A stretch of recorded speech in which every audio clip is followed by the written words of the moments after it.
Good afternoon. In the previous video lecture series, we had discussed Gorbachev's reforms, which were brought in 1985 onwards in Soviet Union, and we saw that in spite of these reforms, Soviet Union still disintegrated. Why? It is that openness, bringing a little bit of democracy, new technology, and with openness with the West.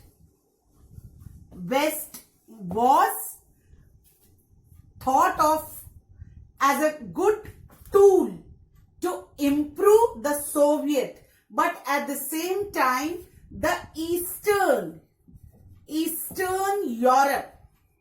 European countries like Romania,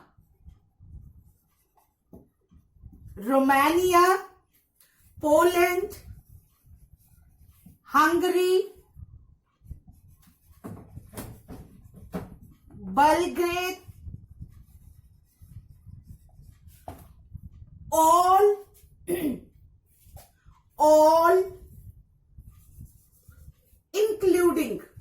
all including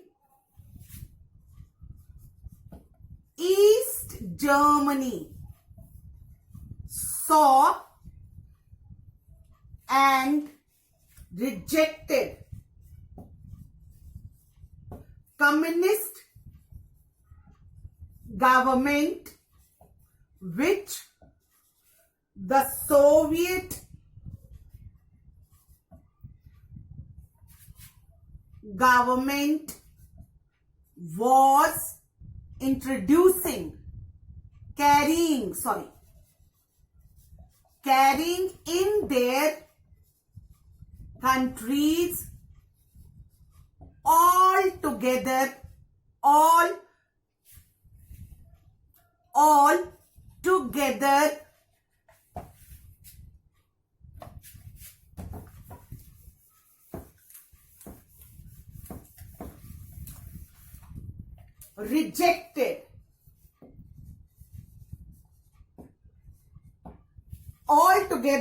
rejected the collapse of communism or communist government was also seen in the USSR's internal republicans as an escalating crisis. मतलब eastern Europe में जो repercussions हो रहे थे उसका असर USSR के internal Republican countries में भी दिखाई दे रहा था.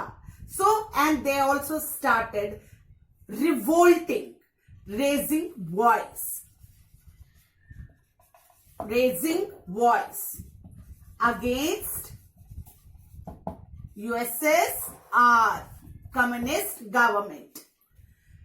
In 1991, a coup of communist hardliners failed, and by this time people had tasted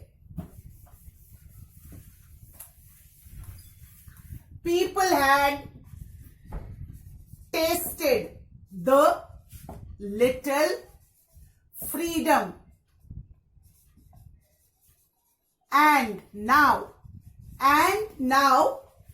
they were in no mood to throw this out or give it up.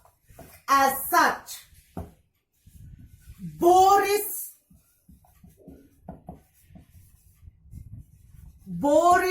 Yeltsin emerged a national hero,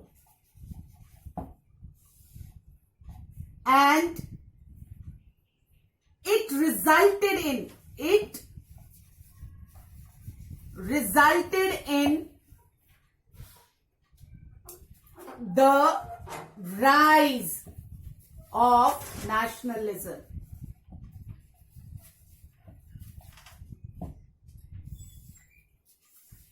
Boris Yeltsin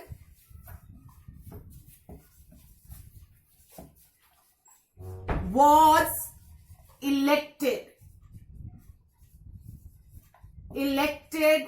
by the people.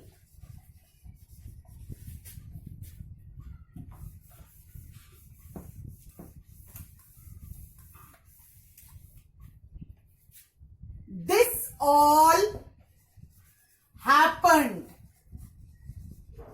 in Russia. And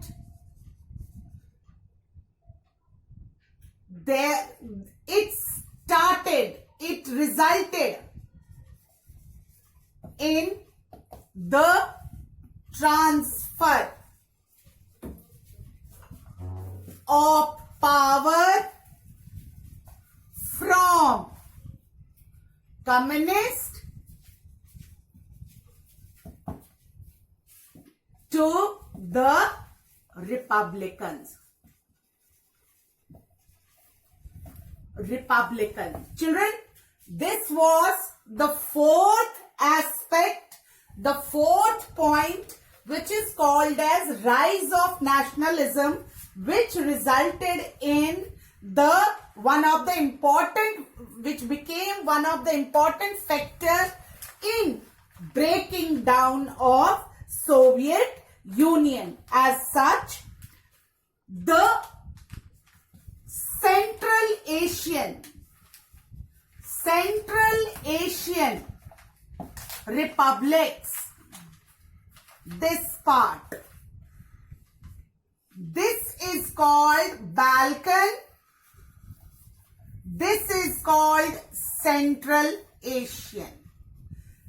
This is Moscow, Russia, and we have here Lithuania, Poland, Czechoslovakia, Hungary, Belarus. They all started rejecting the communist governments and wanted to have democracy and check themselves with the Western governments. This is the Central Asian republics. The Central Asian republics did not announce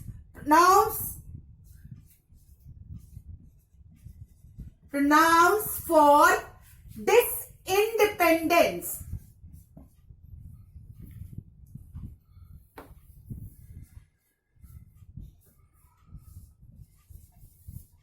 Pronounce for independence, but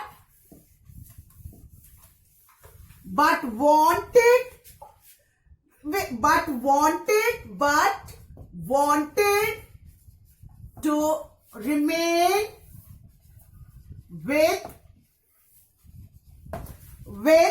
the Soviet Union. Children, they never wanted to get the sort of an independence. They never wanted to leave this Soviet Union, and as such, they themselves, they formed the CIS, Commonwealth Independent States, later on. And at the same time, wanted to have business with China, US and other Western world, which the CIS states.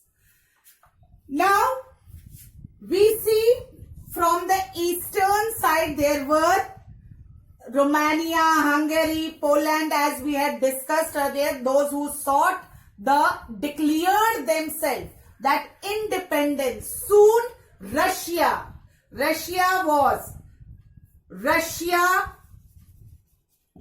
was the third country or republic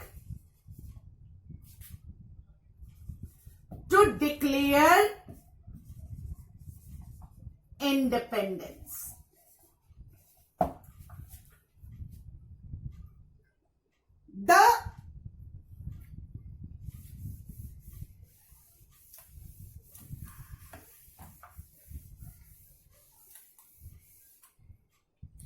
As such, the seat of Soviet Union in Security Council went or was taken by Russia, and it carried out all agreements on international platform.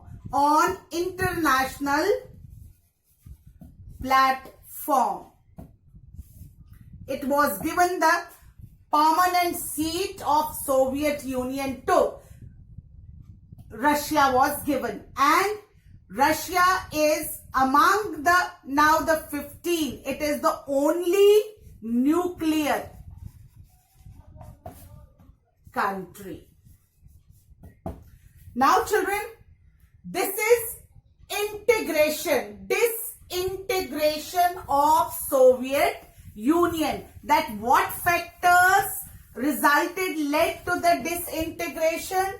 The political factor, the economic factor, the military factor, and overall the rise of nationalism. Now onwards we will see another aspect of this, that what was the impact, the effect of disintegration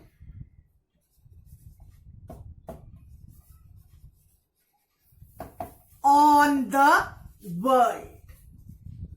It has two types of impacts. One is on the republicans, those countries, those 15 republics, and the other is the impact on the world.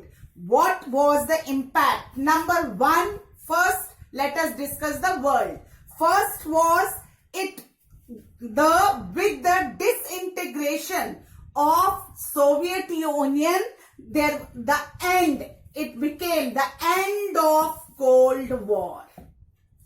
It resulted in finishing out the Cold War. Why? Because Cold War was a situation of crisis, a situation of tension between two superpowers, and when one power disintegrated, finished out, automatically the tension, the situation of crisis, the it was so called the end to the Cold War situation. With the disintegration of Soviet Union, the end of Cold War was there. Number 2 was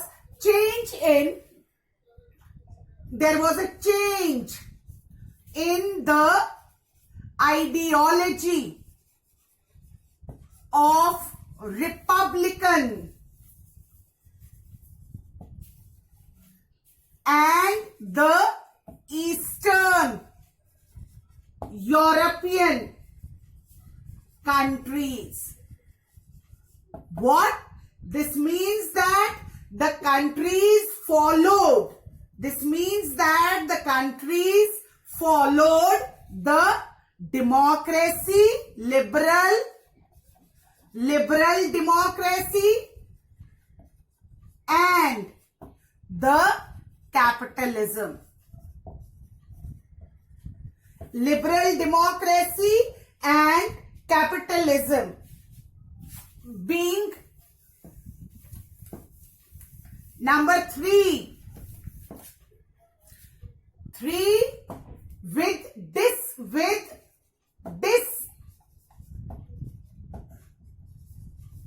With this integration, the world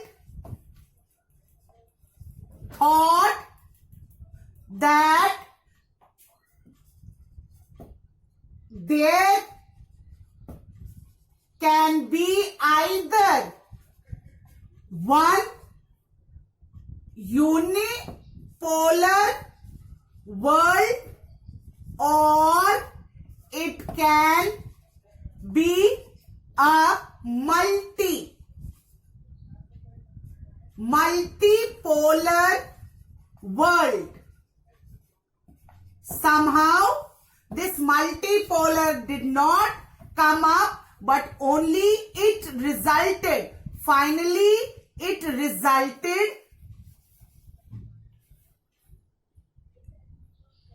resulted in making of unipolar world, that is USA or America, only the supreme power, and supported by capitalism, in which World Bank and International Monetary Fund played an important role. Number 4, it gave rise to new countries and all mostly wanted to join the NATO bloc or alliance, wanted to join the NATO alliance system. When NATO was formed, it was having only 12 countries, original countries of NATO, 12. But after the disintegration, it became 24 countries, NATO alliances, and thus this was the impact of disintegration of Supreme Soviet on the world. Thank you.